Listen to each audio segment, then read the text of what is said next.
भारत में स्थित एक ऐसी गुफा जिसके बारे में बहुत ही कम लोगों को पता है। जी हाँ, मैं बात कर रही हूँ रामायण काल की बाली की गुफा के बारे में। वैज्ञानिक जब बाली की गुफा में घुसे तो अंदर जो नज़ारा देखा उनके भी होश उड़ गए, जो अपने अंदर ही अंदर कई राज समेटे हुए हैं। इसका पता जब कुछ वैज्ञानिकों को चला तो वे भी इसके अंदर गए और उन्हें कुछ ऐसे प्रमाण मिले जिससे साबित हो गया कि ये गुफा सचमुच में बाली की गुफा है। परंतु इस गुफा के अंदर से उन्हें ऐसा क्या मिला जिसके बाद उनके भी होश उड़ गए।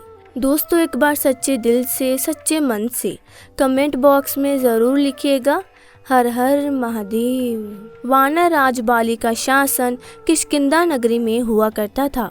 वे इतना बलशाली था कि उसने रावण को भी पराजित कर रखा था।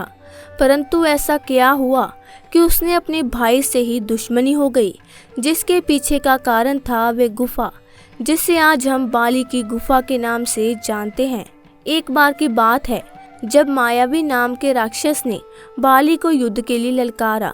बाली उसके पीछे पीछे भागा और वह राक्षस भागते भागते एक गुफा के अंदर जा पहुंचा। बाली ने उस गुफा के द्वार पर सुग्रीव को खड़ा कर दिया और उस राक्षस का वध करने के लिए उस गुफा के अंदर चला गया। तकरीबन 1 साल बीत चुका था और बाली इस गुफा के अंदर से नहीं लौटा। सुग्रीव को बहुत चिंता सता रही थी, परंतु उसने देखा कि गुफा के अंदर से तो खून बाहर आ रहा है। उसे लगा कि बाली की युद्ध में मृत्यु हो गई, इसलिए उसने एक बहुत बड़ा पत्थर लिया और उस गुफा के मुख पर लगा दिया।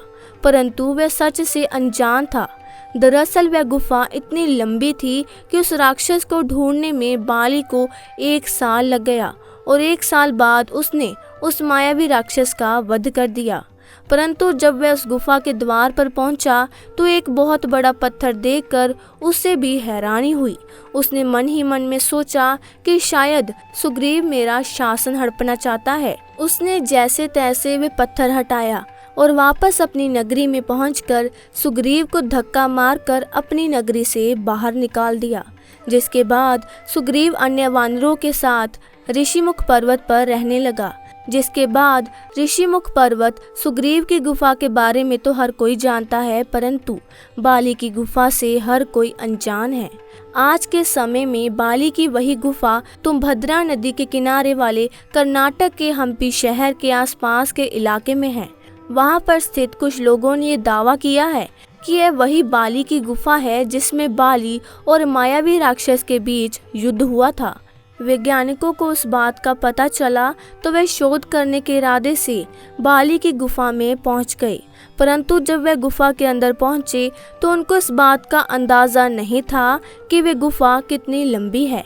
वे पुनर्गुफा के बाहर आ गए और इस बार अपने साथ खाने पीने की पूरी व्यवस्था करके दोबारा एक बार बाली की गुफा में घुसे। वे धीरे धीरे गुफा के अंदर चलते जा रहे थे। उन्हें बस कुछ ऐसा प्रमाण चाहिए था जिससे सिद्ध हो सके कि यह गुफा सचमुच में बाली की गुफा है। वे 2-3 दिन तक उसी गुफा में विचरण और शोध करते रहे, परंतु उनके हाथ कुछ भी नहीं लगा। परंतु ठीक 3 दिन बाद उन्हें अंदर से एक विशालकाय नाखून प्राप्त हुआ। वह नाखून कोई सामान्य नाखून नहीं था और ना ही किसी जानवर का नाखून था। वे सभी हैरान थे कि आखिर ये नाखून किस प्रजाति का है जिसे शोध के लिए भेज दिया गया। जब वैज्ञानिक उस गुफा के और अंदर पहुंचे तो वहां पर उन्होंने जो देखा था उन सभी के होश उड़ गए। दरअसल उस गुफा के अंत में एक अलग ही भाषा में कुछ लिखा हुआ था जो किसी की समझ में नहीं आ रहा था। परंतु वैज्ञानिकों ने इस बात पर शोध किया तो उन्हें पता चला कि लिखावट तकरीबन 5 से 6,000 साल पुरानी है। वानर राज की प्रजाति पहले इस तरह की लिखावट का इस्तेमाल किया करती थी। वानर बंदरों से अलग हुआ करते थे। उनका शरीर मानव की तरह होता था, परंतु मुख बंदर की तरह और उनकी पूंछ भी होती थी और वह काफी हुष्ट-पुष्ट पहलवान की तरह होते थे। जब वह नाखून अच्छी तरह से शोध किया गया तो यह पाया गया कि वह किसी आम इंसान का नाखून तो हो ही नहीं सकता और ना ही वह किसी जानवर का नाखून है, क्योंकि मायावी राक्षस और बाली के बीच उस गुफा में युद्ध हुआ था। तो यह प्रमाण दिए गए कि यह जरूर उस मायावी राक्षस का ही नाखून है। जिसके बाद वैज्ञानिकों ने इस बात पर मोहर लगा दी कि गुफा सचमुच में बाली की गुफा है, जो आज के समय में तुंगभद्रा नदी वाले एक कर्नाटक के हम्पी शहर के जंगली इलाकों में मौजूद है। इस घटना को लेकर आपके क्या विचार है, हमें कमेंट करके ज़रूर बताइएगा। अगर वीडियो पसंद आई हो तो लाइक, शेयर एंड चैनल को सब्सक्राइब करके बेल आइकन को प्रेस करना मत भूलिएगा। तब तक के लिए नमस्कार, टेक केयर।